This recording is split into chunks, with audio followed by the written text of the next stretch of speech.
ఎంత పెద్ద రెస్పాన్సిబిలిటీ ఓ బాధ్యత అంటే అంత మాత్రం నేను మనస్ఫూర్తిగా దాని వెనకాల నుంచి నేను అది ప్రమోట్ చేస్తాను. What ever I have to do I will do. But this is not a gimmick that I thought I should ever do. And it's just a silly article that somebody wrote. But yeah, I am married to Prasad. They are my kids. Nivedita గారు ఒక question last. అయితే actually don't take it in wrong way. అయితే అనుష్క గారి విషయంలో కావచ్చు, మీ విషయంలో, ఇలా కొంతమంది ఆర్టిస్టుల విషయంలో వెయిట్ పుట్టానికి సంబంధించి చాలా సోషల్ మీడియాలో వైరల్గా మారుతున్నాయి ఇవన్నీ.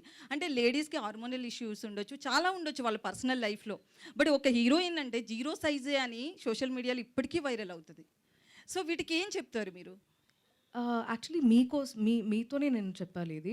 ఈ వైరల్ ఇది మొత్తం మీకు మాత్రమే వస్తుందేమో, నాకు తెలియదు. ఐ డోంట్ థింక్ ఎనీబడీ లేదు సోషల్ మీడియాలో మీరు చూడలేదేమో actually. No, but to answer your question I'll just put it simple. 35 అనేది ఈ సెట్లో ఉన్న ఎవరు వెయిట్ కాదు, కాస్ట్లో ఉన్న ఎవరు వెయిట్ కాదు, టెక్నీషియన్స్ వెయిట్ కాదు. That's all. నివేద గారు సార్, డైరెక్టర్ గారు నివేద గారు ఎస్, హాయ్ అండి. హాయ్. ఫస్ట్లీ